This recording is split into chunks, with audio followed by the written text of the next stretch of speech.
Exemptions. Is navigating an extra red light and checkpoints taking the shine off the Northland summer?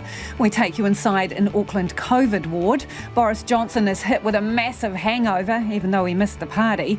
And the reverse advent calendar. Yep, the flip side of Christmas. It's a thing.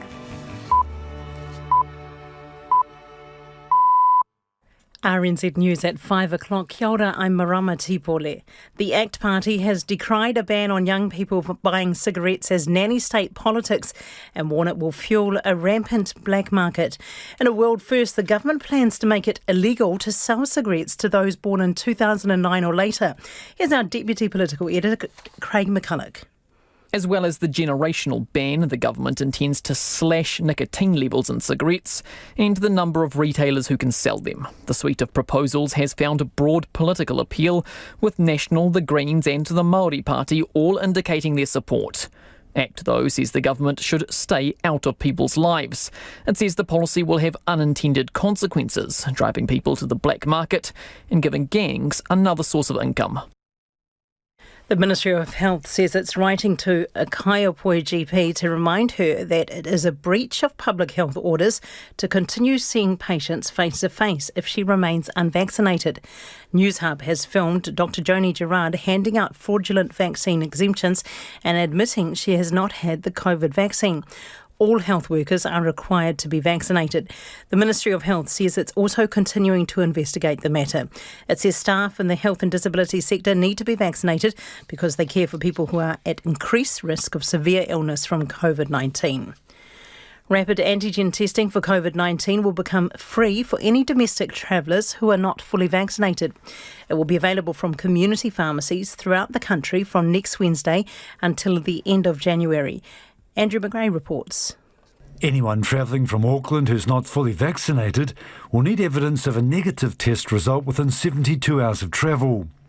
The Ministry of Health, however, recommends the test is taken as close as possible to the time of travel, preferably within 24 hours.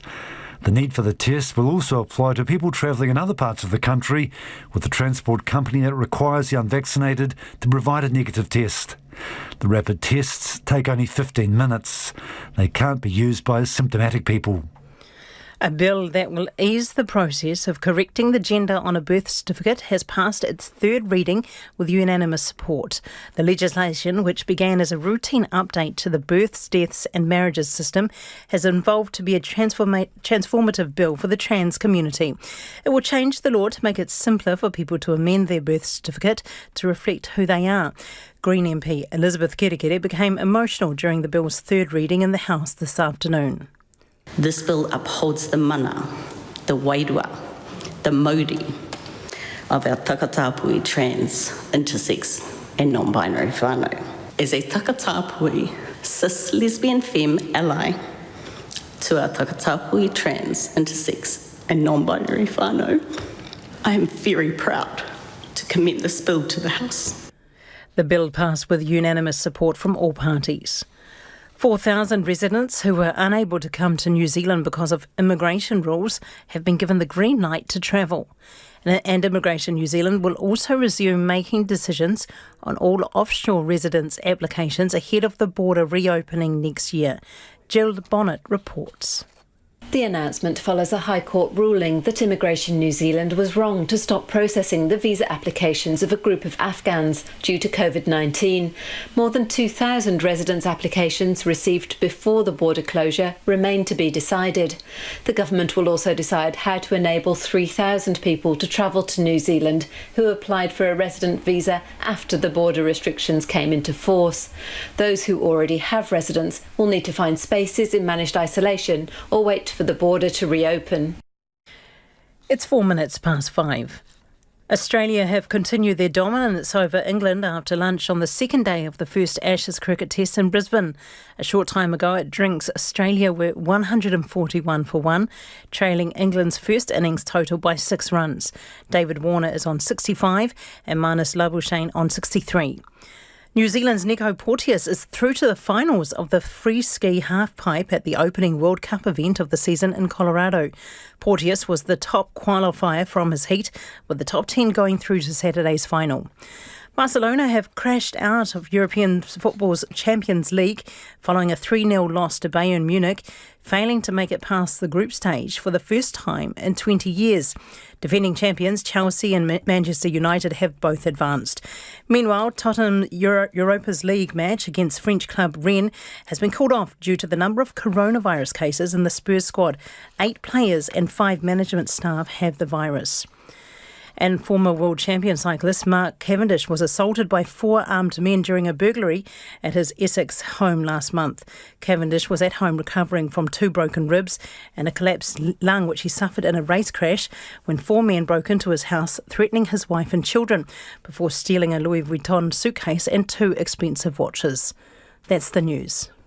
Pfizer takes on Omicron. 2 doses of vaccination might be compromised, and 3 doses of vaccination are required to restore protection. The clampdown in the UK. We're seeing growth in cases here in the UK that now mirrors the rapid increases previously seen in South Africa. Our government responds. We'll obviously make decisions on that based on the advice of our technical advisory group. So we want this decision to be made based on really clear sort of research and analysis by our health team. Spreading the news. Morning Report weekdays from 6 on RNZ National. Now the short forecast from Met Service to midnight Friday, Northland to Waitomo, also Coromandel and Bay of Plenty. Fine and cloudy periods, isolated afternoon and evening showers, possibly heavy about the eastern Bay of Plenty ranges. Taupo, Taihape, Hawke's Bay and Gisborne. Partly cloudy, scattered afternoon and evening showers, some heavy with possible thunderstorms in Hawke's Bay and Gisborne. Taranaki to Wellington, also Wairarapa. Mostly cloudy with patchy drizzle or showers. Marlborough and Nelson, scattered rain at times. Some heavy falls about the ranges in the afternoons. Buller, Westland and Fiordland, periods of rain north of Hokitika. Cloudy periods and occasional showers further south. Canterbury and Otago, isolated showers, low cloud morning and night, especially in the east. Clutha and Southland, patchy rain clearing this evening. Mainly fine tomorrow, but cloudy periods and isolated showers about the coast in Clutha. And for the Chatham Islands, cloudy periods with a few showers. It's 7 minutes past 5. Tēnā koutou katoa. This is Checkpoint, ko Lisa Owen Tēnā. In a world first, the government plans to ban future generations of young New Zealanders from ever buying cigarettes in their lifetime. It's one of a suite of measures hoped to drive down smoking rates across the country in a bid to be smoke-free by 2025. Health experts have lauded the move, but the ACT Party says it's nanny state. Here's our Deputy Political Editor, Craig McCulloch.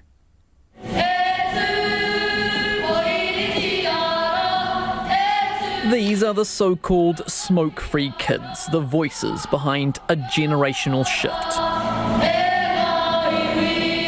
I want a smoke-free whānau hapu and iwi, and I am going to try and help make it happen. Tato Clark from Wainuiomata is 11 years old. Under the government's plan, he'll never be allowed to buy cigarettes. We want to make sure young people never start smoking, so we are legislating for a smoke-free generation. The Associate Health Minister, Aisha Viral, unveiled her plan at Parliament this morning, an unprecedented suite of policies, a world first. Nicotine levels in cigarettes will be cut to very low levels.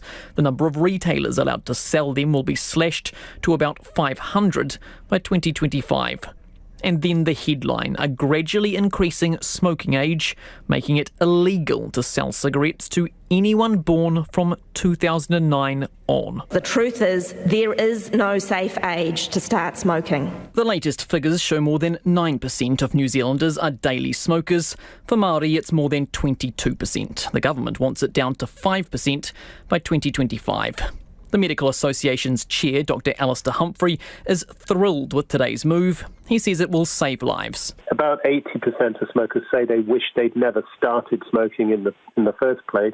So we're not being a nanny state. We're actually supporting the team of 5 million, if you like. The move has broad political appeal, with both National and the Greens indicating their support. ACT, though, says it is nanny state politics.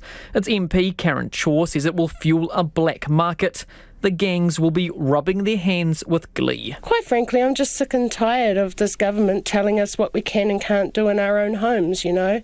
If something's not illegal, leave us alone. And Sunny Korshel from the Dairy Owners Group says the plan will destroy the livelihoods of thousands of business owners. Slashing outlet by 95% will destroy a lot of small businesses. We are in a transition, but the government has come up with a cliff edge proposal instead. We're doing this to save the lives of 4,000 to 5,000 New Zealanders who die of smoking every year. That's our motivation.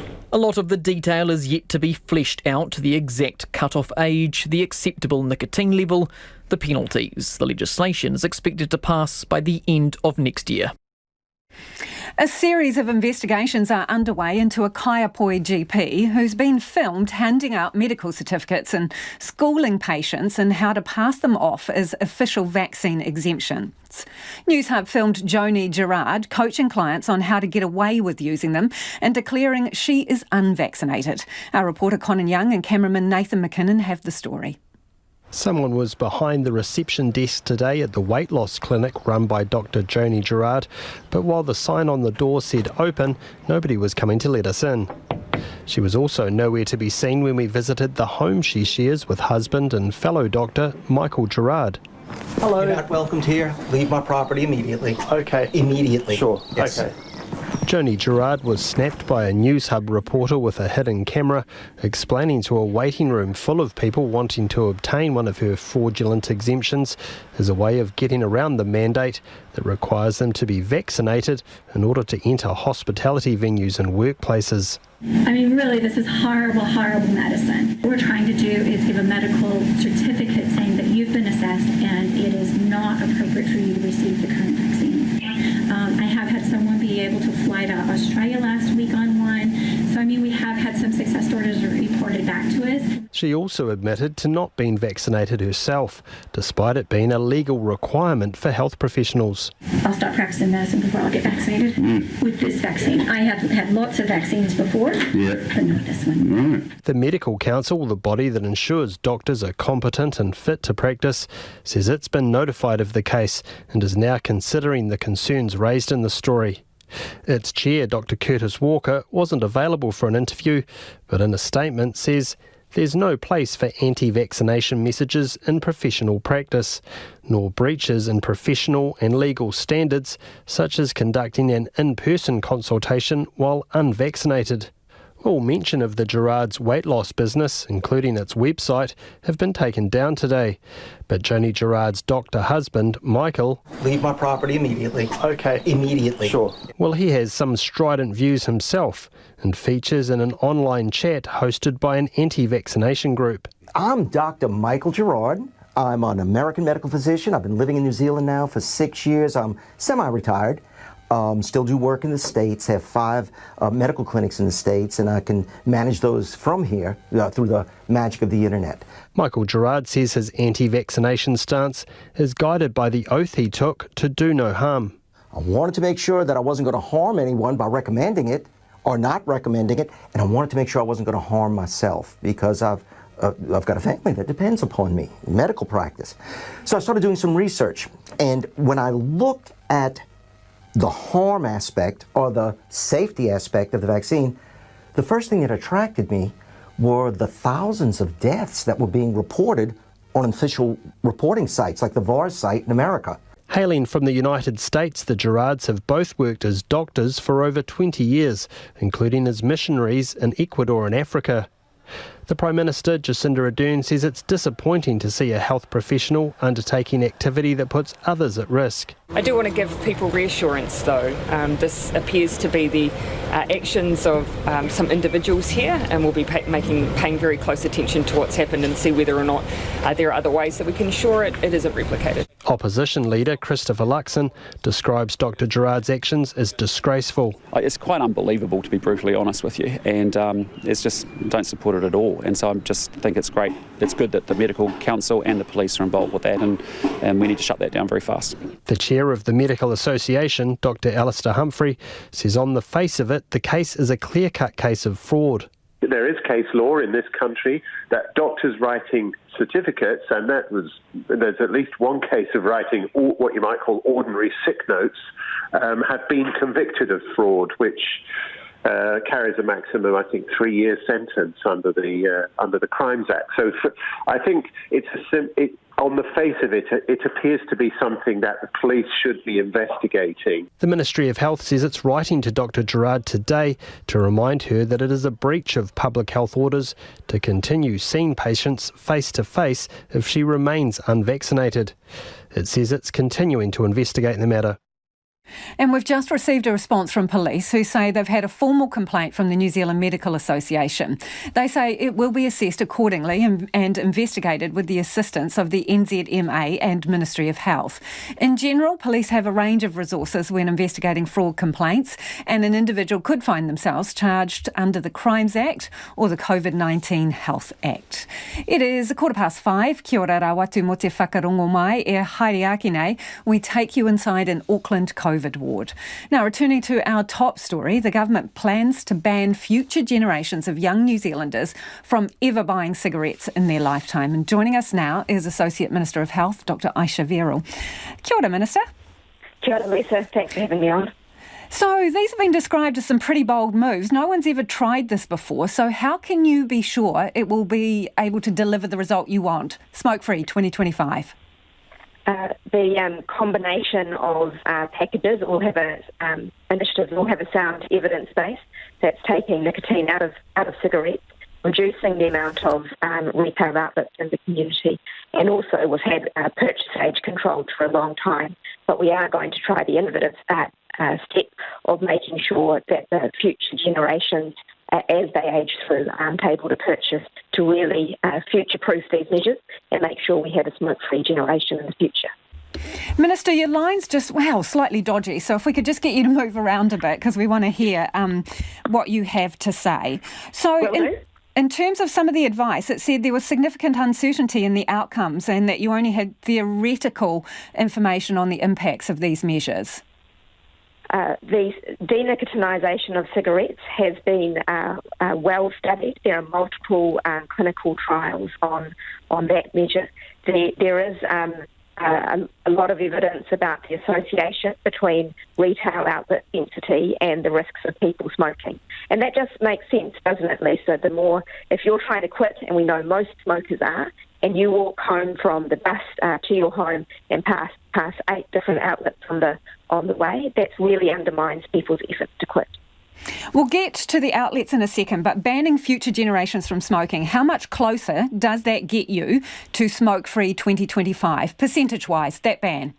The efforts for the smoke-free generation are about future-proofing our smoke-free future. So they do not get us towards the 2025 goal, but it means the progress is consolidated and we don't get new generations of people starting to smoke. So by 2025, that move will lower smoking rates by just 1.2%, correct? That one is about securing the future being smoke-free. But that is the percentage by 2025, Minister? To reach the smoke-free 2025 goal is to help current smokers quit. But we want to make sure that we are also bringing in changes that secure a smoke-free country for our youth. Understand, but in terms of the 2025 smoke-free goal, it has a relatively modest impact, doesn't it? 1.2%. Oh, indeed, that is true. The two main measures that will get us to two main regulatory measures for the smoke-free 2025 goal are the denicotinisation of cigarettes and the reduction in retail outlets. So in terms of underage smokers, most of them don't buy cigarettes themselves, right? 81% of them get them through other means, other people buying for them. So a ban doesn't change that. How are you going to stop that, circumventing the legislation? Where other jurisdictions have changed the age of purchase, for example, a number of US states have gone from an 18-year purchase age to 21 year, it has reduced youth smoking. So we know it is effective. But we also know that we'll have to back up these changes with improvements in enforcement. In terms of the nicotine levels, right, so currently 10 to 15 milligrams per cigarette, what do you plan to lower it to? Where's the addictive level? This has been studied in in detail in clinical trials, and we'll make sure that we pick a level that is low enough to stop compensatory smoking. So if you only reduce the level of nicotine in tobacco a small amount, people can smoke more. So we have to set it at a level, and this has been well established in studies, that'll stop that. And in that setting, it's a very helpful tool for helping people quit. Have we got the technical expertise to check the cigarettes? We have some of the best tobacco control experts in the world here in New Zealand, because it has traditionally been a strength of ours. We're also working closely with other jurisdictions who have been working in this area. For example, the Ministry of Health has been working closely with the American FDA that has been studying this issue too. Again, one of the papers that went to you said it was going to be a challenge to have the testing capabilities. Will that be ready to go in time for when the legislation passes? Well, that's why the denicotinisation implementation date is a later date. It's in 2025 to make sure that we have the time to set all the technical specifications that we need to, and make sure that the availability of these products is secured. You will appreciate that cigarette companies are survivors, right, Minister? They do what they need to carry on selling their products. So what is to stop them modifying other aspects of cigarettes to keep the design, well, addictive? Indeed. The cigarettes we have today have been substantially modified to make sure that they are addictive.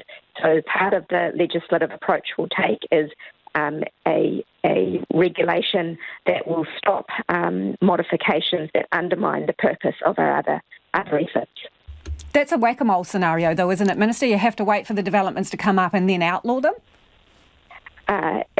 Having the capacity to be able to regulate the product to make it less addictive is a really important innovation. This is a product that kills half the people that use it, and yet we don't have the ability currently to specify much about it at all. So it's a really important part of our regulations that we include this. While we've been talking, we're getting a lot of texts and feedback. People want to know about vaping. Are you going to move on vaping next? Will you outlaw that as well? So vaping was regulated for the first time in the last term of government, and that included a number of changes, including a minimum purchase age of R18, banning vapes in schools and carts, regulating where flavours could be sold to only specialist vape stores. We would think vapes are an effective way of supporting people to quit, and I watch the statistics on youth vaping very, very closely. So you're not going to touch that again? Well, with the changes that we're bringing into tobacco, we will have quite proportionate regulation then to the harms. Tobacco is the most harmful consumer product there is, and it's highly addictive. Vapes do not have the same evidence of harm with them at all, not by a long shot. Appreciate you joining us this evening. That's the Associate Minister of Health, Dr. Aisha Verrill. Homai o whakaaro, we would love your feedback. Nō reira ānei na kaupapa mō te hōtaka nei. What do you make of the government's plans to stub out cigarettes for good, that ban on younger generations ever being able to buy cigarettes? They're also going to cut nicotine levels and cut the number of outlets that can sell cigarettes. Pātui mai, text me 2101, tweet us at Checkpoint RNZ, or email checkpoint@rnz.co.nz. Health workers at the front line of the fight against COVID have issued a plea for people to get vaccinated so they don't come through hospital doors this summer. Auckland is preparing to open the gates next week, with people able to leave the city for the first time in more than 100 days. But that move will kick off the inevitable spread of COVID around the country, and hospitals are bracing for it. We asked Auckland DHB if we could film inside their COVID unit. They declined the request, but provided us with footage in this story. Our reporter Louise Ternouth and camera operator Marika Habazi spoke to workers who've been battling the virus day in and day out for nearly 2 years. This is Auckland City Hospital's COVID-19 ward. You are entering the red zone, signs on the wall read. Stacks of PPE-lined shelves and oxygen masks are at each bedside. This footage is supplied by Auckland DHB to give an insight into what it's like in here. Negative pressure devices on the walls, keeping contaminated air from escaping out of here. This has been the workplace for medical staff on the front line of the COVID fight. Joyce Pereira is one of them, a nurse unit manager. She says working with COVID is a whole new ball game. The checks that takes place when you're wearing PPE, so you have to be ticked off before you enter the room. It's working in a negative pressure room. We have surveillance testing daily, and a lot of debrief happens daily. Around 600 patients have been through these hospital doors with COVID. She makes it her mission to get to know all of the patients. She says a prayer each day for them. We do it regardless. When we're caring for this special bond exchange on a daily basis. So with COVID patients, it's just another layer of them being isolated from their loved ones. So we are going in there to spend some direct time to care. We also involve ourselves with talking to their family members. There are some who don't make it. It's always hard to lose a patient in the ward. Always, always difficult. But it's also a privilege to be with them at their last days, end of life, and also be with the family during these very challenging times. Kudos to everybody who works with COVID. It takes its toll, but Joyce has found ways to cope. A problem is a chance for us to improve. I follow that to the T. I think every time I have such emotions to go through because of something, I just look at what could have I done better, or what can be put together so that the patient care is delivered or the staff morale is kept uplifted. She says the severity of sickness depends on whether patients are vaccinated or not. People who are vaccinated recover quickly. They're safely discharged at home. They can be home.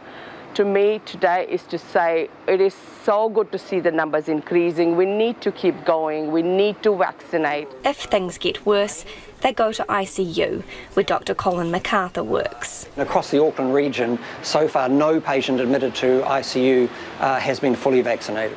Patients here are struggling to breathe, relying on pressurised masks or, in the worst case, ventilators. The lungs don't transfer oxygen as well when it gets affected initially by the virus, and then as the disease progresses, the immune system causes a reaction, and that can also damage the lungs. So the main thing that treatment is focused on is allowing the lungs to have enough oxygen to get into the body. A gown, gloves, goggles, maybe a face visor and a special mask. That's what Dr. Colin has to wear every day in ICU. Everyone that's working in that environment in the ICU wears scrubs, so a completely different set of clothes, and usually they're kind of work-only shoes and so on. So a complete change from ordinary outdoor wear, and then hand washing, hand hygiene and so on to transition to being outside. For Dr. Colin, the last 2 years have been full on. I think roller coaster is a good example because we've had various kind of waves of activity, I guess, right from the very beginning when we went straight into lockdown, which was a very new thing, and that was a very intense time, not knowing what was going to happen then. It was very new, so there's been a kind of an anxiety associated with that, and then we've had quite an extended period with low levels of community cases where the anxiety levels are lower, obviously, and now with the Delta outbreak here in Auckland and now starting to be apparent in other parts of the country. He's managed his stress by turning to research, looking at the use of steroids to treat COVID-19 since June last year. So both agents are effective in reducing the need for progression to those higher levels of treatment we were talking about, the higher levels of oxygenation support, including with a ventilator, reducing the risk of that occurring and reducing deaths. He feels confident Auckland's vaccination rates will prevent too many people coming into ICU this summer. But as for Omicron, he says that's a big unknown. It's really too early to say what the impact will be, and fortunately we've got the ability with our border settings to see what happens in other countries and to be able to adjust things to match what change there may be compared to Delta. So we're kind of doing things appropriately for Delta at the moment. We just don't know whether Omicron is going to be the same or different. The same or different. Health professionals in Auckland hospitals say vaccination is the best way to stay out of here. And if you were listening to that on radio, do check out the video. It'll go up on our webpage. You can see inside the negative pressure rooms there. Some of you getting in touch already about our interview with Associate Health Minister Aisha Verrall. This is on the smoking ban for younger generations purchasing cigarettes. This person says, I'm a teacher. We have a massive vaping issue with young people, as young as 7 in our schools. It's a massive problem, and vapes can be filled with highly addictive additives. Get real. Another person says, youth are addicted to vaping, not cigarettes. What will be done about that? And this one, mandate what else we put in our body. Not a fan of cigarettes because of profiting from uneducated youth, but it is the principle. Stand by for alcohol and sugar mandates, that person says.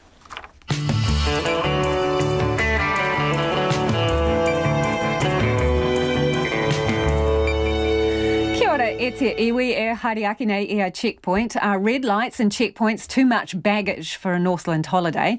We speak to parents about COVID vaccination for 5-year-olds and up, and the flip side of a Christmas tradition. Homai o whakaaro, we would love your feedback. Do keep it coming. Some of you getting in touch about the smoking bans and the government's plan to get to smoke-free 2025. Don't forget you can text us on 2101, tweet us at Checkpoint RNZ, or email checkpoint@rnz.co.nz. It is time now for the headlines. Ane amarama mina pita pita kōrero. Thank you, Lisa. The government is moving to a smoke-free future for New Zealand. As part of a smoke-free Aotearoa 2025 action plan revealed today, the government intends to ban letting anyone born since 2009 buy cigarettes. The Associate Health Minister, Aisha Verrall, told Checkpoint changes need to do more than stopping people from smoking, but to ensure they don't start at all. Health officials are writing to a Kaiapoi GP to remind her it's a breach of public health orders to continue seeing patients face-to-face while she remains unvaccinated against COVID-19. News Hub has filmed Dr. Joni Gerard handing out fraudulent vaccine exemptions and admitting she has not had the COVID vaccine. All health workers are required to be vaccinated. The Prime Minister says the government is taking its time deciding if the vaccine will be expanded to children as young as 5. MedSafe is still deciding whether to approve the Pfizer vaccine for the 5 to 11 age group. A survey shows a third of caregivers are reluctant or unsure if they'll vaccinate their children. Jacinda Ardern says the government is going through a careful process so parents can have confidence. A bill that will make it easier to correct a person's gender on their birth certificate to reflect who they are has passed its third reading with unanimous support. The legislation, which began as a routine update to the births, deaths and marriages system, has evolved to be a transformative bill for the trans community. The bill passed with unanimous support from all parties. And it's emerged that police in the US state of Kansas spent half of last weekend trying to chase down a camel that escaped from a live Christmas nativity display. The camel broke free onto a golf course where officers commandeered a buggy to pursue him, and then onto a highway in Kansas City. He also visited a residential area before being lassoed and caught. There you go, Lisa. That's our news headlines. Our next news update is at 6. It sounds like an absolutely epic effort there. It is time now for the business news, and I believe Nicholas Poynton is joining us today. Kia ora, Nicholas. Kia ora, that's a tough one to follow. I know, exactly. From, hunting down animals on the golf course to the farm, Fonterra Farms, back a new capital structure. Yeah, nice segue. Yeah, I think it's fair to say that today was one of the biggest votes in the cooperative's history. Shareholders overwhelmingly supporting a proposal to revamp the company's capital structure. This new structure, it really is a response to some of the challenges that Fonterra faces. For one, it's forecasting that milk supply may decline in the future. That's pretty tough if you're a company that relies on getting milk to make milk products. This is due to the effects of climate change, regulatory changes that may discourage dairy farming and other alternative uses for dairy land. It's also got the issue of trying to retain farmers given the huge capital costs that's required to join the cooperatives. That says farmers need to buy 1 share for every kilogram of milk solids that they produce. It's often cited as a reason why farmers choose to supply milk to other milk processors who don't have a cooperative structure and don't require such a capital commitment. So this new proposal, it will reduce the number of shares farmers need to hold per kilogram of milk solids they produce. It will also allow other types of farmers to own shares, and it will also cap the size of its associated shareholders fund. 85% of farmers back the new proposal, well above the minimum threshold of 75%. So Fonterra has overcome one major hurdle, but it does face another, that is getting the government on board to approve the changes. Now, older listeners, they may remember that special legislation was passed way back in 2001. That was to allow Fonterra to create itself, to form, and that legislation, it does need to be amended, but the government has expressed some reservations about that, saying that they are concerned, saying previously in November that they're concerned the proposal is not in the best interests of dairy farmers or the dairy industry. However, our rural news team has just spoken to the minister, and he says that he wants to work with the Fonterra to help get this over the line. It is clear, though, that there's still plenty more work to be done. And Nicholas, Kiwi Bank's on the naughty step with the FMA? Yeah, it's not often you see the FMA filing court action against a financial service provider when they have dobbed themselves in, but they have warned recently that self-reporting does not equal immunity. And these proceedings, they centre on alleged false claims Kiwi Bank has made about its fee waivers. Now, the bank's own terms and conditions state that a customer who has a home loan with the bank does not have to pay transaction fees. But the FMA alleges that between 2005 and March of last year, 35,000 home loan customers with Kiwi Bank were overcharged fees totalling more than $1.1 million. However, it says the law covering fair dealing only came into effect in 2014, so its action only covers the 19,000 people affected since then, which amounts to nearly $600,000. The FMA, they weren't speaking today. They don't usually comment when they do file proceedings, but Kiwi Bank, they did put out a statement. They said that they self-reported the issue after discovering it in August of 2019. The bank says they've apologised to customers. Everyone's been fully refunded those fees and any interest that would have been earned. So a date has been set down in the Auckland High Court. It will be interesting to see what sort of punishment, if any, is handed down by the court and what discount there may be for Kiwi Bank, given the fact that they did dob themselves in and everyone's been paid back. And Nicholas, a quick whip around the markets. Yes, the NZX come back down to earth after yesterday's seller result, down 97 points to 12,772. The dollar trading at 68.1 US cents and 94.9 Australian. Thanks, Nicholas. Ka kite. That's Nicholas Poynton with business news there. Holiday bookings are dropping like autumn leaves from a tree, according to some Bay of Islands businesses. The region's currently in red on the traffic light system, and people travelling their way this summer will have to navigate police and iwi checkpoints and need to be double vaxxed or have a recent test confirming they are COVID-free. And a local business leader believes the uncertainty and potential hassle is driving travellers elsewhere. Ricky Kinnaird is a member of the Bay of Islands Marketing Group and is the co-owner of the Duke of Marlborough Hotel in Russell. And Ricky joins us now. Kia ora, Ricky.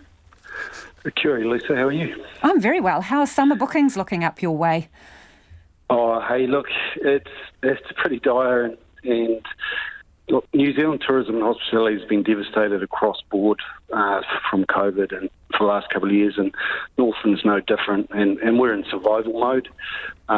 Just to give you a top line feel, we're at 1.1 billion of revenue pre-COVID, and we think that's going to drop to about half this year, and that's mainly driven by obviously no international, but also August through to December when Auckland has been in lockdown, and obviously Northland has as well, because our border's been closed to not only Auckland, the rest of New Zealand, so that's a big hit. But as we do in Northland, we look after each other, and we're looking forward to a great season. But yeah, so the gates are opening, Ricky. Next week, the gates are open for Auckland, right? So, you know, you'd think that some people would be on the move looking for a summer holiday, but are people cancelling their bookings in Northland?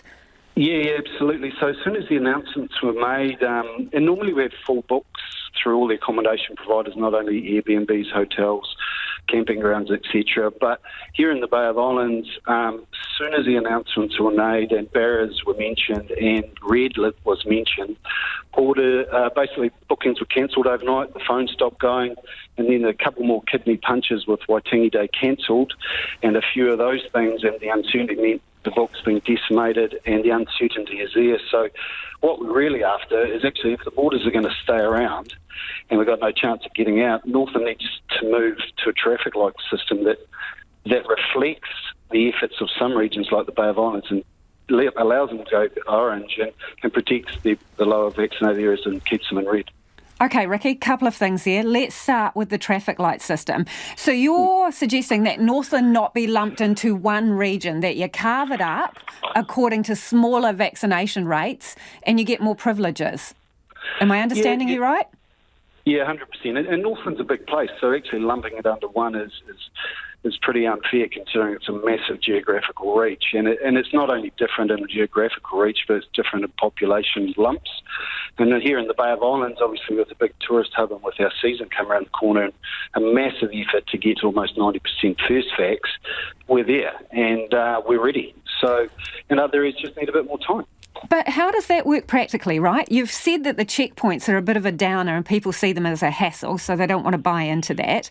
If you're ring-fencing Bay of Islands, you would need some kind of checkpoint around you, would you not? If you were orange and everybody else is at red, otherwise there's no point separating you out.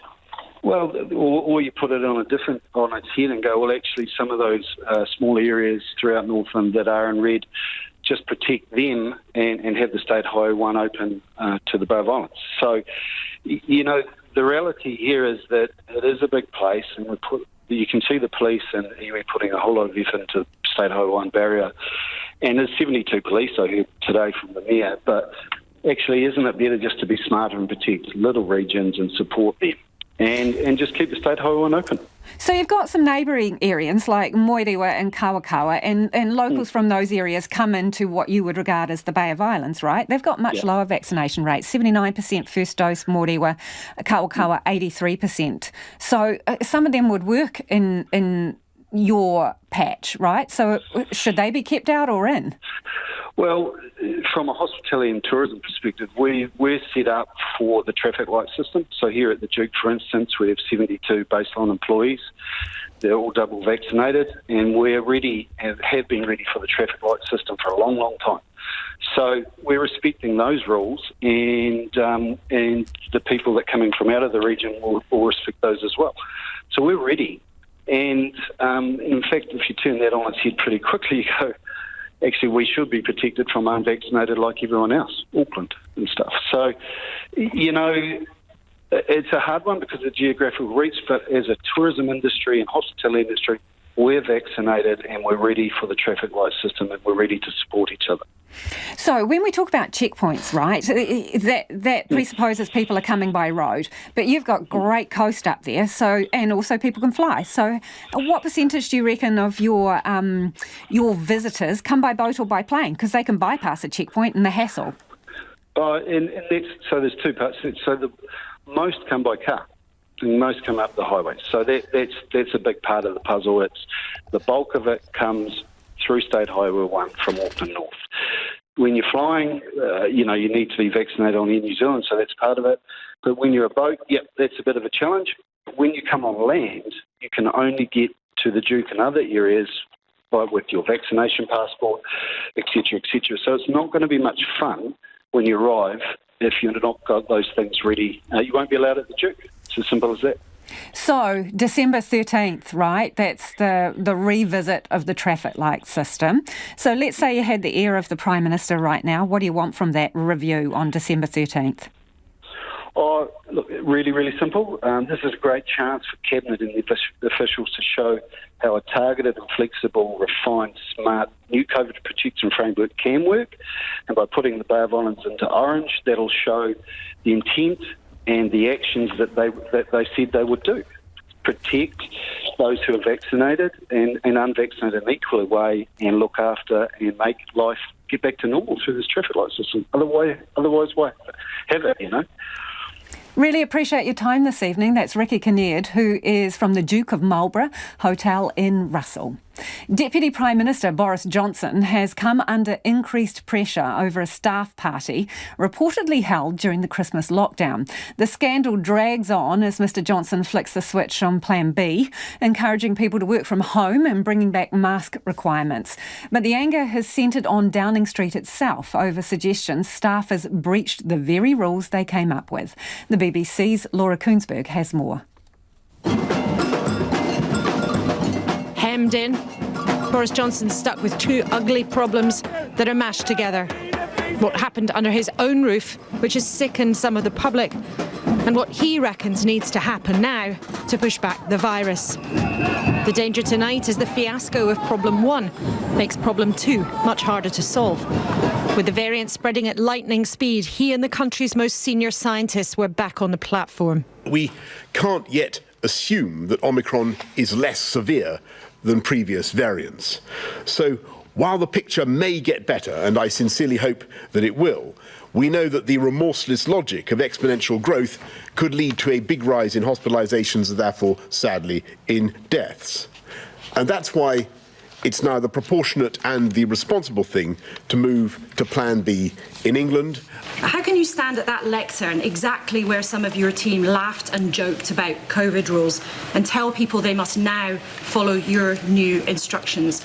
And are you really asking the public to believe that you had no idea what was going on under your own roof? The British public, notwithstanding the point that you make, can see the vital importance of the medical information that we're giving. The usually icy cool Professor Whitty seemed angry too, but pleaded with you to separate political shenanigans from protecting health. People get very angry, including colleagues and friends, and when they feel that it's unfair. And the Prime Minister said that in the House of Commons, and he said it today. That's quite different from people, I think, wanting to actually know what's going on and then make decisions. And I think those two need to be separated. The reason for that outrage? This apparent and toe-curling confirmation in a practice press conference that there was a party in Downing Street last Christmas when socialising was banned for all. His fictional party was a business meeting. And it was not socially distanced. One of the aides who was laughing, Allegra Stratton, emerged from her house today. Those jokes turning to tears. Can you stop, please? Denying the party won't have been her decision and she has paid with her job. My remarks seemed to make light of the rules. Rules that people were doing everything to obey. That was never my intention. I will regret those remarks for the rest of my days, and now for my profound apologies to all of you at home, to all of you who lost loved ones, who endured intolerable loneliness, and who struggled with your businesses. I am truly sorry, and this afternoon I am offering my resignation to the Prime Minister. Thanks for your time. Yeah, there's simply no chance her exit will be the end of questions to Boris Johnson. At lunchtime, he started with an apology and the promise of an investigation. I understand and share the anger up and down the country at seeing Number 10 staff seeming to make light of lockdown measures. And I can understand how infuriating it must be to think that the people who have been setting the rules have not been following the rules, Mr. Speaker, because I was also furious to see that clip. And Mr. Speaker, I apologise unreservedly. I've asked the Cabinet Secretary to establish all the facts. The Prime Minister may be pushing the button on Plan B to cope with the pandemic, but this Christmas, Boris Johnson may need a Plan B for his leadership too. And back home, a third of caregivers are reluctant or unsure about vaccinating children aged 5 to 11 years old against COVID. The government is currently looking at rolling out vaccines to the age group, given MedSafe approval. The Prime Minister is assuring caregivers they're carefully considering the rollout. Our reporter Kirsty Frame has more. A quick stroll through Newtown Wellington shows parents, unsurprisingly, have different schools of thought. I have just young kids who aren't allowed to get vaccinated yet, but I would if I had bigger kids get them vaccinated, just to protect the whole population, the more of us that are vaccinated. Yeah, I think it's a good idea, as soon as possible. I'm really not sure about that. I think that should be the decision of the parents, really, amen, and not to make it mandatory because that's their children. I think that vaccine is too much for their body to handle for the meantime. There's no proof yet for them to tolerate the vaccine. A new survey's found just over a third of caregivers are reluctant or unsure they'll vaccinate their young children if it's rolled out to 5 to 11-year-olds. It's also found 50% of Māori are likely to vaccinate their children, and almost 90% of Indian caregivers would too. More people on the whole have been open to their 12 to 15-year-olds getting vaccinated. Neuroscience educator Nathan Wallace says it's normal for parents to be worried. I think it's entirely natural and to be expected. It's one thing to talk about putting ourselves at risk slightly, but we're a perceived risk by taking a vaccine, which is new. But the protective instinct kicks in with your children. It's another whole deal to then say, I'm going to expose my children to that. I don't think it means that those parents won't necessarily end out deciding to do that, but I think it's perfectly valid that they're cautious.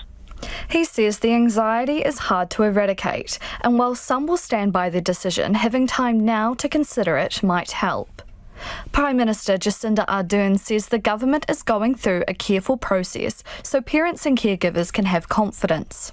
It needs to go through MedSafe, then it goes through our technical advisory group. We're taking our time to make sure that when that decision is made, we can do so with the full assurance that we've done it with New Zealand experts and with as much data as possible. She says Cabinet Ministers want reassurance on a personal level. I can tell you that around that cabinet table, we have parents who will be looking for the exact same comfort that every other parent is looking for. Vaccinations for children could start as early as mid-January, given MedSafe approval and a fresh shipment of the kid-specific Pfizer vaccine. Dr. Nikki Tēnā from the Immunisation Advisory Centre says parents are appropriately cautious, and many will ease as more information becomes available. And the data about children and COVID is becoming clearer. The data to date does show that the long-term effects are more severe in adults. However, there are some children that do appear to have long-term effects. Overall, it is much lower than in the adult population, but it's not zero. Dr. Tēnā says with the United States and Canada now vaccinating children in this age group, real-world data on the vaccine will be available within weeks. It is 10 minutes to 6. I'm Lisa Owen and you're with Checkpoint on RNZ National. He muriaki ina pitipiti kōrero.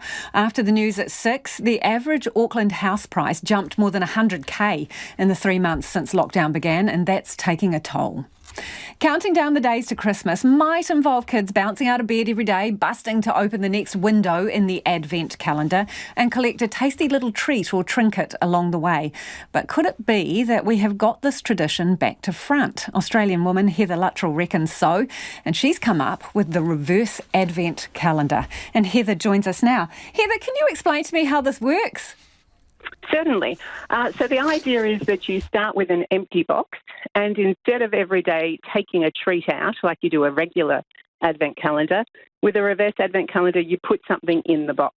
So each day participants are encouraged to place in some non-perishable food, toiletries, or perhaps a Christmas treat. And then when the box is full, it gets donated to a local food relief agency. And how did you come up with the idea? What made you think of it?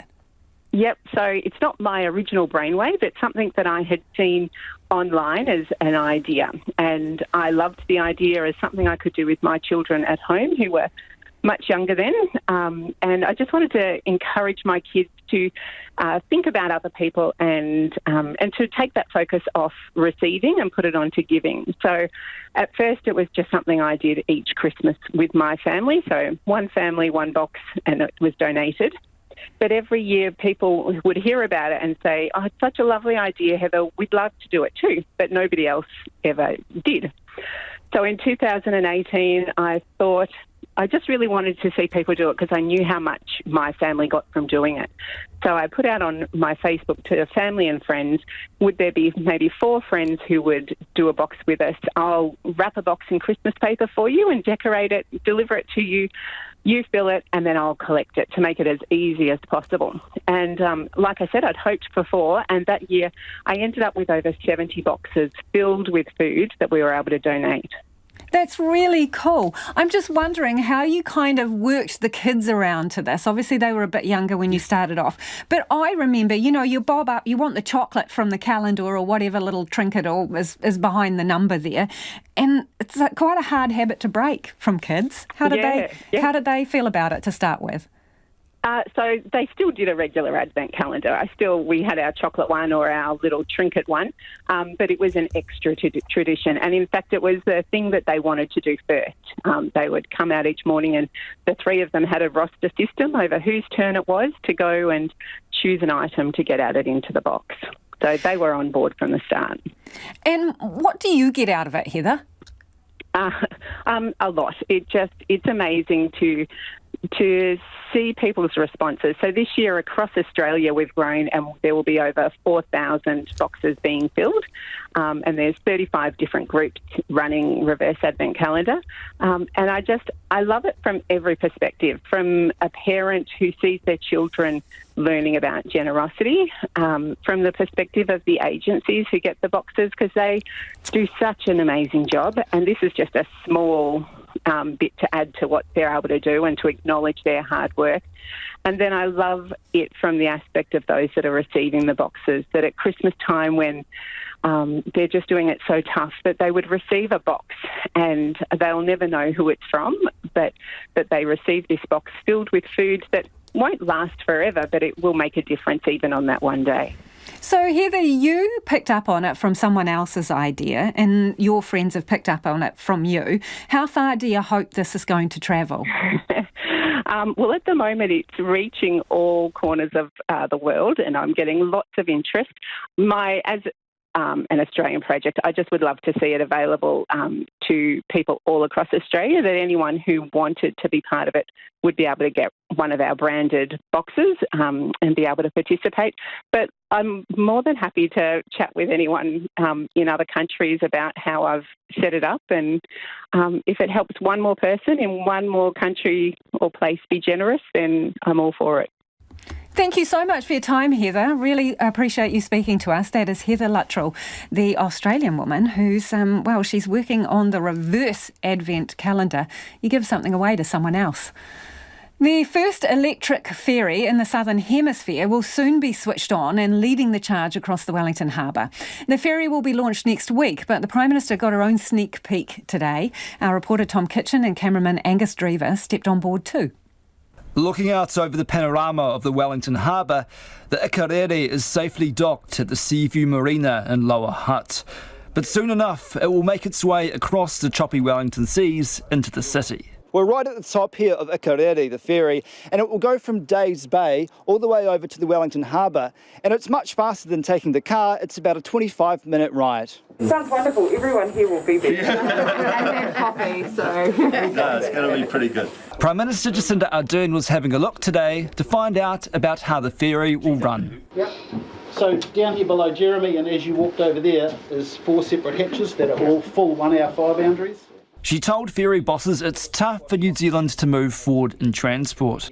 That's been an area where in other countries much easier for them for some of the converted. They've already got mass public transit systems. We're having to make a big leap in the way that we're working. She thinks this is a good move. But initiatives like this are exciting because it's a chance to build industry as well, not just for us. The project's leaders told the Prime Minister there's no real incentive from government to develop marine public transport. But she told them it was clear that emissions targets are pushing councils in the right direction, with Auckland Council very keen to follow Wellington's lead in launching its own electric ferry service. The reason that Auckland Council are talking to you almost daily is because, of course, the targets that we've all set ourselves mean that then, the reality of delivering them means that they are incentivised because they're wanting to convert to reduce emissions or head down to zero emissions public transport options, and so they have to start converting. East by West Managing Director Jeremy Ward and Wellington Electric Boat Building Co Managing Director Fraser Foote are the project leaders. Mr Foote says it's been beset by delays. There has been a lot of delays. There's been, with COVID, it gave us two sets of delays. And we've had shipping delays trying to get stuff from all over the world for the project. And it's certainly taken a lot longer than we thought. But the result is fantastic. We're faster than we thought we were going to be, and we're using less energy than we thought we were going to. They say it'll be quiet with no noise at all. But what about Wellington's infamous weather? Mr Ward says it will cope just fine. Our boats are pretty seaworthy. I mean, they're a special design, Malcolm Tennant design. They run through the water. And this boat is 19 metres compared to our flagship at the moment, which is 16.5 metres. So it's a bigger boat. So the riding capacity on it in the seaway is just superb. The official launch is next week, And the first public sailing will be just before Christmas. By February, the sailing should become more frequent, bringing the spark to get Wellingtonians moving. And a lot of you getting in touch about the government's plans around smoking. This person says, just listen to the interview regarding selling cigarettes. Isn't alcohol more dangerous for our society? When are we going to have tougher laws to prevent the damage and destruction that this drug causes? That's from Angeline. Linda says, my son never smoked but took up vaping because it's cool to fit in with his mates. Vaping is the new smoking. It's dangerous and should be banned, says Linda. Claire says, agree wholeheartedly with tobacco legislation. It is a killer. And this one, wish they'd banned smoking 50 years ago. I wouldn't be sitting here struggling to breathe. Well, that brings it into sharp focus, doesn't it? And another listener says, I'm 66. I smoked from 17 to 55. I now vape. I know vaping is not 100% safe, but I'm so happy to be off cigarettes. I would be miserable without my vape. It is a small and not too dangerous pleasure that I never want to lose. Another person says, I used to say the only way I will give up smoking would be if cigarettes were banned altogether, until vaping made giving up smoking possible for me. RNZ News at 6 o'clock. Kia orana, I'm Marama Tipole. Future generations of young New Zealanders are to be banned from buying cigarettes. As part of a smoke-free Aotearoa 2025 action plan revealed today, the government intends to ban letting anyone born since 2009 buy cigarettes. Associate Health Minister Aisha Verrall has told Checkpoint changes need to do more than stopping people from smoking, but to not start altogether. The efforts for the smoke-free generation are about future-proofing our smoke-free future. So they do not get us towards the 2025 goal, but it means the progress is consolidated and we don't get new generations of people starting to smoke. A small business group says ambitious new smoke-free measures will destroy many dairies. The action plan unveiled by the government this morning will also slash nicotine levels in cigarettes and the number of retailers who can sell them. The chair of the Dairy and Business Owners Group, Sunny Korshal, says this will ruin many small businesses. Slashing outlet by 95% will destroy a lot of small businesses that Kiwis depends upon, especially in rural and remote communities. The latest figures show more than 9% of New Zealanders are daily smokers. For Māori, it's more than 22%. Nationals leader says a Canterbury GP who was filmed handing out medical certificates as COVID-19 vaccine exemptions should be prosecuted. News Hub filmed Kaya Boy doctor Joni Gerard coaching clients on how to get away with using them. Exemptions must be approved by the Ministry of Health and can't be issued by GPs. Nationals leader Christopher Luxon says the behaviour is disgraceful. It's just crazy and nuts, and so it's awesome that today there's been a fraud investigation created, and it's quite unbelievable, to be brutally honest with you, and it's just don't support it at all. The Medical Council says there's no place for anti-vaccination messages in professional practice. The Prime Minister says the government is taking its time deciding if the vaccine will be expanded to children as young as 5. Children aged 11 to 5 may be included in the rollout if MedSafe approves the Pfizer vaccine for the age group. It comes as a survey shows a third of caregivers are reluctant or unsure they'll vaccinate their children. The vaccine will go through MedSafe, then the government's technical advisory group before a decision will be made. Prime Minister Jacinda Ardern says there will be assurance that a decision is made with New Zealand experts and as much data as possible. A bill that will simplify the process of correcting the gender on a birth certificate has passed its third reading with unanimous support. The legislation, which began as a routine update to the births, deaths and marriages system, has evolved to be a transformative bill for the trans community.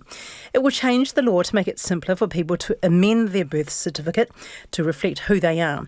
Green MP Elizabeth Kerekere says the bill upholds the mana, Wairua and Māori of Tāpui, trans, intersex and non-binary whānau. The bill passed its third reading with unanimous support from all parties this afternoon. Fonterra Farmer shareholders have voted overwhelmingly in support of a plan to revamp the cooperative's capital structure.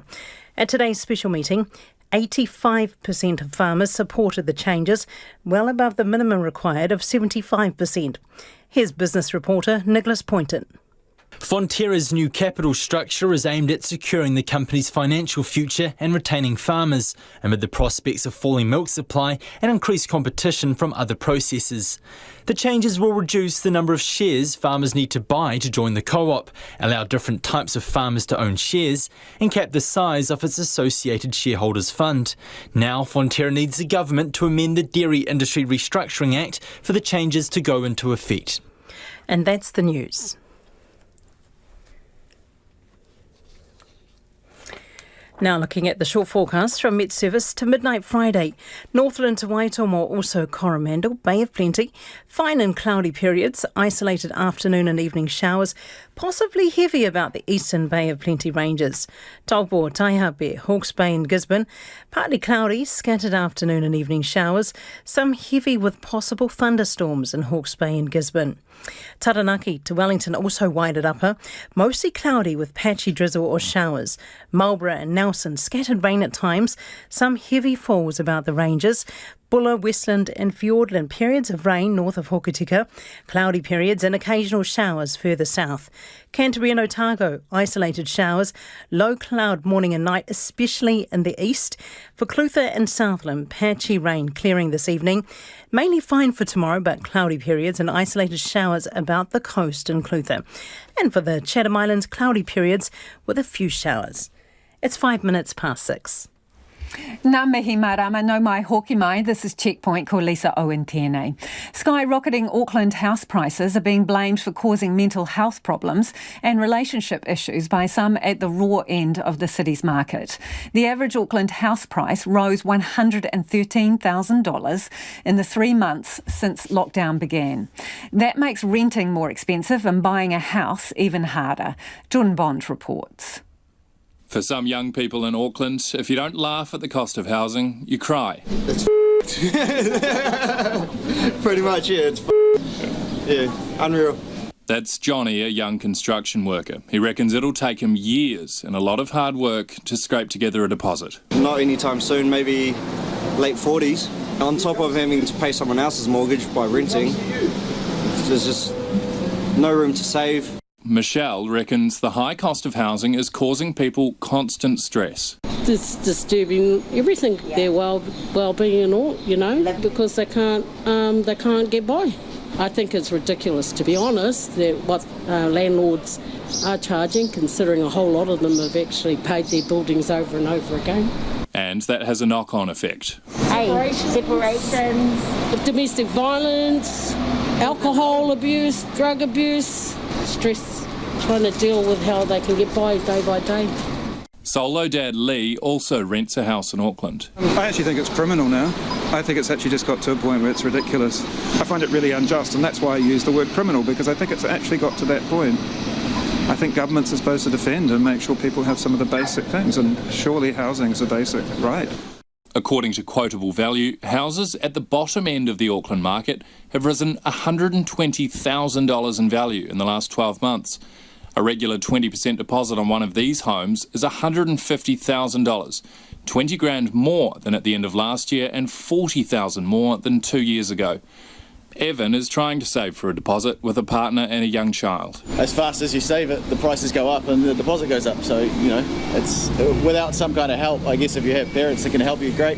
If you don't have that kind of help, then, you know, it's starting to look like a monumental task. Since January this year, when Prime Minister Jacinda Ardern said house price growth was unsustainable, they've gone up 22.7%.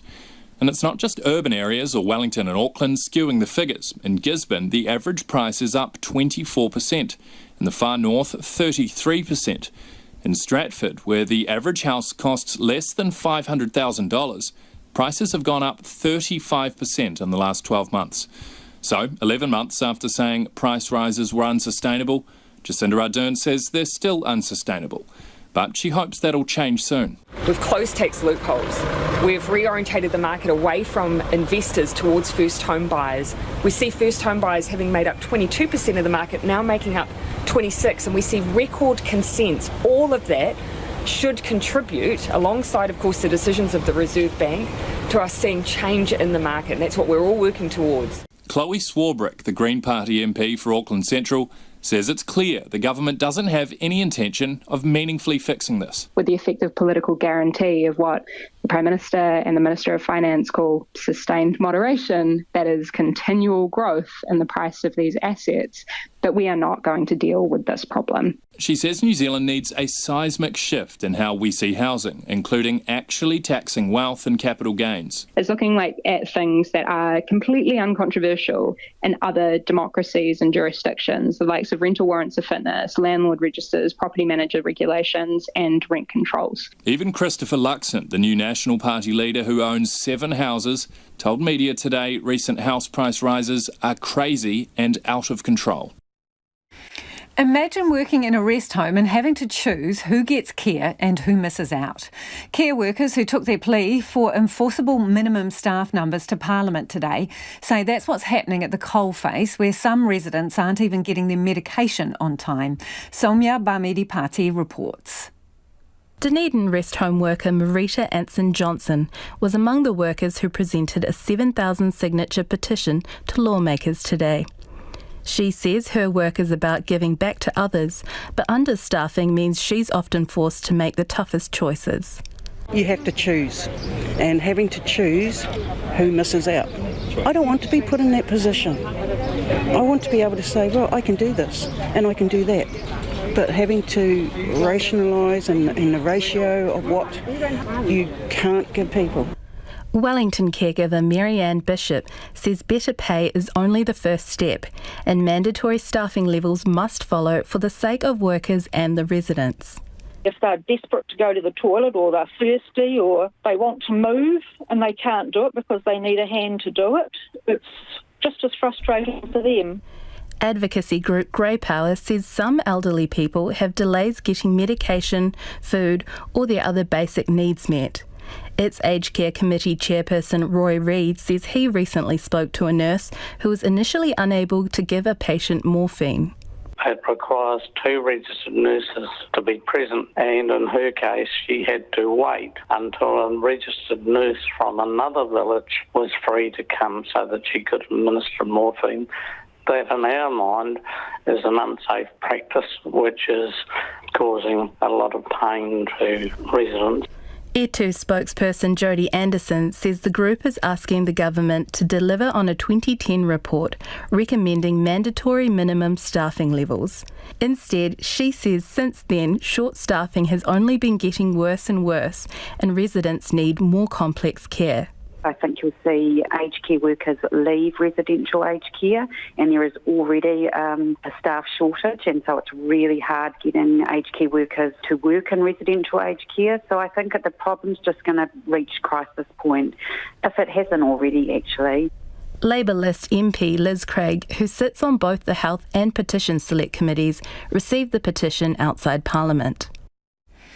Hoons are causing waves of a different kind at a Kapiti beach. Locals say quad bikes, four-wheel drives, utes and motorbikes are cutting up their coastline between Pekapeka and Te Horo, even though there's a speed limit and bikes are supposed to be banned altogether. And they say it's just plain dangerous. Kapiti councillor Jocelyn Prevanov explains the problem. In terms of driving on the beach, there is a 20k speed limit for cars. Motorbikes are not allowed on the beach. Given what I've seen, I don't actually think it's a major problem, and I think if people are keeping to those speed restrictions, it's okay, but I think at times people do go above those speed limits, and you do have at times a number of motorcyclists who go onto the beach, and they are not doing it to get from A to B, they are doing it to basically to rip it up, Jocelyn. To get down there and have a hoon on the beach on a motorbike. Very much so. And, in some areas, particularly around Te Horo, it is a real problem. Who's keeping an eye on it? And are people being ticketed or what's happening? Yes. So basically, council staff want all, I suppose, these vehicles to be referred to the police. And the police, my view is, and I think a lot of people believe that, the police, they're really busy, and having to come and deal with speeding cars or motorbikes on the beach or in the sand dunes and creating havoc up there, that's pretty low priority. And also, too, it takes the time, a while to get to these locations. And by the time they get there, these offenders have actually gone. And so there are rules in place. And one of the things that the council did this time around is reduce the fee from $750 down to a much smaller fee so that, police are more inclined to ping these people too. But also, these motorbikes, they don't tend to have any license plates. Police are not allowed to stop a vehicle that is moving. You've got to actually approach a stationary vehicle. And of course, when they see a police car coming, of course they're going to hoon off. It sort of sounds unworkable, Jocelyn, and it's not an issue until someone gets hit or an animal gets spooked, which is some of the concerns that locals are raising, right? So how do you get around it? How are you going to fix it? I've had lots of conversations with staff, and I suppose their view is that they basically can't control it or have any jurisdiction over pinging these people. And I think the frustration arrives when all these people are actually sending in photographs of this is what's happening, then it gets sent to the police, but the police can only use primary evidence, i.e. evidence that they've collected to actually ping anyone. So even if these people are doing it, there's all this information about what's going on, but no one's actually basically grabbing the bull by the horns and dealing with it. I've always had this philosophy of if you actually have these conditions in a bylaw, which is basically what they are, you should only have them in there if you can actually, basically if you can ping people if they don't comply. And of course, so, Jocelyn, are you saying that it's not worth having the bylaw because it simply cannot be enforced? No, what I'm saying is if you have conditions in there, the conditions need to be adhered to by pinging people who don't keep to them. That's my view. I'm pretty strong. So you reckon the police should start handing out a few more tickets? Possibly, but it's a case of where they are in a very difficult situation. For the distance they've got to come, they can't spend all their lives on the beach when there are other, probably more serious matters to deal with. It's looking at the council looking at other ways that they could actually potentially stop these people doing this. For example, in some areas there are bollards that people have put in, councils have put in places where vehicles cannot go into these areas, and to me that would be a really good start. And I've talked to council staff quite a lot about that. So, Jocelyn, you're basically stuck on the rock at high tide with this one. She's a tough ask. Yeah, well, very much so. And I suppose police, they do the best they can, but I think there's other things that council could do. Council could do some really good work if they wanted to, I suppose. And that is Kapiti Councillor Jocelyn Privanov. It is almost 17 minutes past 6 and you're with Checkpoint on RNZ National. The Black Caps have touched down on home soil, fresh from their Test Series defeat to India. But it's the feats of spinner Ajaz Patel that will long be remembered for cricket fans across the globe. Taking all 10 wickets in an innings is among the rarest of feats, etching Patel's name in the history books. Clay Wilson explores what else it might mean for the boy from Mumbai.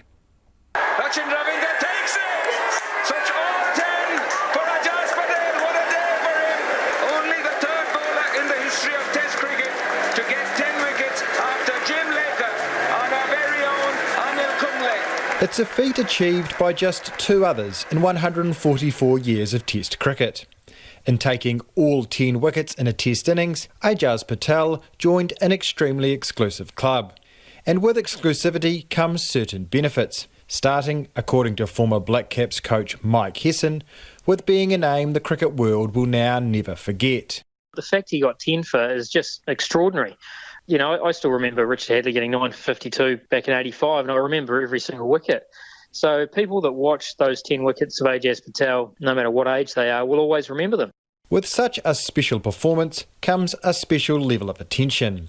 The Black Caps media team received upwards of 70 requests to talk to Patel, who has done more than 20 media calls during the past 5 days. Patel says it's been a wild week and the messages have been flying in. Currently, there's just so many that I haven't even got back to yet. But, some greats of world cricket, but also like a lot of support from back home in New Zealand. And it is humbling and it's sometimes a little bit overwhelming. So what does all this attention mean for Ajaz Patel? AUT Senior Marketing Lecturer Dr. Jessica Vredenberg believes the 10-wicket haul opens all kinds of doors for a bowler born in Mumbai, the city where the match was played. The fact that this was achieved in India against the Indian team, where obviously he has ties from his childhood, that creates an additional piece to the story beyond sort of the uniqueness of that athletic achievement. Both of those together will further reinforce the potential sort of impact of this event. Dr. Vredenberg says as well as potential opportunities in India, a cricket-crazy nation of 1.4 billion, there may well be benefits back here in Aotearoa. This presents quite a feel-good story, so a brand in New Zealand potentially could use this story and embrace this story to strike that emotional chord within Kiwis, but also create that relatability to, New Zealanders who maybe have followed a similar path. As for on-field impacts, an obvious candidate is a spot in the lucrative Indian Premier League. Although Hesson, who is the Director of Cricket Operations for the Bangalore franchise, is not sure that will happen. No doubt there'll be fans that'll love the recency factor, but I think that most sides will look at his 2020 performances and assess those rather than this outstanding Test match performance. I'm not sure that will lead to a huge amount of interest. At the very least, Patel has secured a spot in the Black Caps Test 11 for a while, right? Well, most indications are that won't be the case either. Hesson says as tough as it is, it's highly likely a player who took 14 wickets in New Zealand's last test won't feature when their next test starts against Bangladesh in Mount Maunganui on New Year's Day. You have to temper the performance with the conditions that it was in, and it was amazing, but that doesn't necessarily correlate to performance on surfaces where it doesn't turn. He's a developing bowler and he's got a huge skill set. It's just unfortunately for him that seamers play such a massive role in New Zealand test matches, and New Zealand's record in New Zealand is exceptional. It may not mean guaranteed selection, but you can be sure Ajaz Patel's place in cricketing folklore is very much locked in. Germany has a new leader for the first time in 16 years. Social Democrat Olaf Scholz has served as Vice-Chancellor and Finance Minister for the last 3 years and now finds himself in the top job. As Angela Merkel left the building, ending a 31-year political career, she told her successor to approach the task with joy. Here's the BBC's Jenny Hill. In the powerful heart of Europe, a new political era has begun. No pomp, little ceremony. Ich schwöre, dass ich meine Kraft dem Wohle des deutschen Volkes. Olaf Scholz isn't known for his charisma or stirring speeches, but the Social Democrat and former finance minister's style, his manner, his politics remind many Germans of Angela Merkel, and they like him for it. Mr. Scholz had promised the country a new government for Christmas.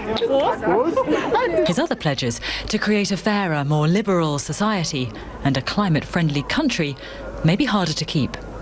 Angela Merkel has done a great job, but I think now it was time for something new, something more green.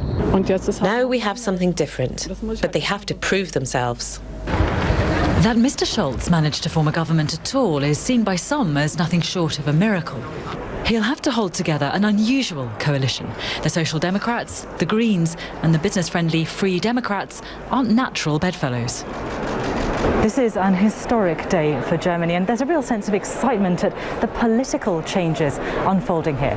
What the rest of the world wants to know is, does this mark a significant shift in Germany's wider positions and policies? For now, it seems the answer's no. Olaf Scholz champions the EU, likes a multilateral approach. His government plans to spend more on defence and will stick to NATO commitments. You might see some shift on Russia and China, in tone at least, if not in substance. This man was once Angela Merkel's foreign policy advisor. The outside world will be surprised that there will be much more continuity than change. There are many people who like to have this pole of stability in Germany. Das ist mein Wunsch und ich wünsche Ihnen dabei alles Gute. After 16 years, the Merkel era is over. Earlier, she wished Mr. Scholz luck. He'll need it. Germany's experiencing its worst COVID wave to date. The Chancellor's first task, to develop, like his predecessor, a reputation for managing a crisis. The case for getting a COVID booster shot has been bolstered by news that it could provide significant protection against the Omicron variant. Pfizer says preliminary data suggests people with only 2 shots are less protected against Omicron. The ABC's Barbara Miller reports. The results are preliminary, based on laboratory tests, small scale and not peer-reviewed. But Pfizer-BioNTech says they suggest people with only 2 initial vaccine shots are more vulnerable to infection with the Omicron variant, as initial results released this week from South Africa also suggested. A 3rd shot, however, of the same vaccine, the companies say, brings the protection back up to around about the level 2 shots provide against previous variants. Pfizer CEO Albert Bourla. These are very good news. Preliminary, because we are waiting to see more data, more accurate data with the more accurate assays that will come in a week or 2. And then, of course, real-world data. But so far, looks like a 3rd booster improves dramatically the efficacy of it. The news has been welcomed by President Biden. And so that's very encouraging news. That's the lab report. That's the lab report. There's more study going on. While many Americans are now getting a booster, I got it at the beginning of November. Do you think it's going to give you a lot more protection? Well, I do work in healthcare, so just to protect patients, protect myself. Just keep on top of it. Others say they won't or will only do it if they have to. I don't know. Well, I work in the healthcare field, so you kind of have to. They push it into doing it. I don't think I need it, really, but if I have to, I got to provide for my family. So Pfizer-BioNTech and Moderna will nevertheless push ahead with the development of an Omicron-specific vaccine. So why is that necessary? White House Chief Medical Advisor Anthony Fauci. You always want to stay ahead of the game. You don't want to put all your eggs in one basket. With vaccine rates in many low-income countries still in single figures, the World Health Organization says all this talk of boosters misses the point. Kate O'Brien is the WHO's immunization director. No matter which way you look at it, primary doses always outperform booster doses for people who are at risk. The primary attention here has to be on assuring that everybody who has not yet had a primary series of vaccination has access to that vaccine and gets vaccinated. Pfizer-BioNTech says if it's needed, its Omicron-specific vaccine could be ready by March next year. A Japanese businessman has become the latest billionaire to go into space. Yusaku Maezawa plans to carry out 100 tasks during his 12-day visit to the International Space Station, including playing golf. The voyage marks Russia's return to the now booming space tourism business. The BBC's John Donaldson reports from Moscow. Engine ignition, turbo pumps coming up to flight speed, and liftoff. Liftoff of the Soyuz. Blasting off from the Baikonur Cosmodrome in Kazakhstan, Yusaku Maezawa is the latest billionaire to see space as a new frontier to spend his fortune.